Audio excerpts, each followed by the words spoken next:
தம்பி மாப்பிள்ளை பார்க்கணும். இப்போதே கல்யாணம் முடிக்கிற ஐடியாவில் நான் இல்லை. ஏன் மாப்பிள்ளை பார்க்கணுங்க? இப்படி தெளிவா சொல்லு. யார் மாப்பிள்ள? ரியாஜ் தான்ப்பா. உங்க கூட தானப்பா இருப்பான். ஆமா, என் மாப்பிள்ள தான். ரியாஜோட மாமாவா நீங்க? இல்ல என் பொண்ணை கட்டியிருக்காருல.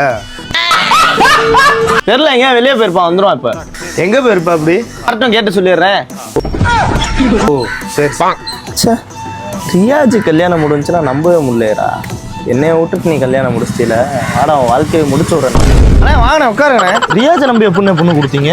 ஏன் நல்ல பையன் தானே அவன்? நல்ல பையன். அவனை பத்தி உங்களுக்கு தெரியுமா? அவன் யாரு என்ன எப்படின்னு தெரியுமா உங்களுக்கு? ஏன் எனக்கு ஒன்றும் புரியல நீ சொல்றது. அவன் யாருன்றதை அவன் வாயாலே இப்ப எப்படி சொல்ல வைக்கிறேன்னு மட்டும் பாருங்க. ஹலோ, எங்கடா இருக்க? சொல்லு மாப்பிள்ள. இப்பதான் வீட்டுல இருந்து கிளம்புறேன். என்ன மாப்பிள்ள, நீங்க என்ன சரக்கு எதுவும் வாங்குறியா? கண்டிப்பா நீ சரக்கு அடிச்சே ஆகணும். மண்டனா காயுது. நேற்று அடிச்சது ஏதோ செட் ஆகல. 12 ஏதோ மாறி இருந்துச்சு. நீ கண்டிப்பா சரக்கு அடிச்சிருவோம். ஆமா மாப்பிள்ள, எனக்கு தெரிச்ச பிராந்தி செட் ஆகல. நீ ரம்மு வாங்கிட்டு வா. அப்புறம் இது ஃபில்டர் வேணாம், மின்ட் வாங்கிக்க. மாப்பிள்ள நேற்று சிகரெட்டு உண்மை கவ்விச்சு. இன்னைக்கு மென்ட் வாங்கிரும். அதான் கரெக்டா இருக்கும்.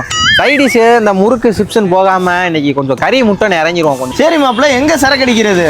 மாப்பிள்ள எங்க வீட்டுல தான். என் பொண்டாட்டி எல்லாத்தையும் ஊருக்கு அமுச்சு விட்டேன். ஒரு சின்ன பார்ட்டி மாதிரி அரேஞ்ச்மெண்ட் பண்ணியிருக்கேன். நீ வா பாத்துக்கலாம். சரி மாப்பிள்ள ஓயில மட்டும் கொஞ்சம் வாங்கிட்டு வந்துடுறா மாப்பிள்ள. மாப்பிள்ள அதெல்லாம் நம்மள்ட்ட எப்பயுமே ஸ்டாக் இருக்கும்டா. பார்த்துக்கங்க உங்க மாப்பிள்ளைய. சோழி முடிச்சு நான் வந்துட்டான் பாருங்க.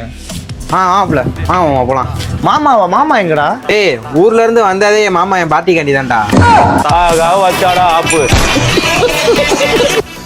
செயற்கையை மாத்துங்க மாப்பிள்ள. நல்ல மாமே நல்ல மாப்பிள்ள.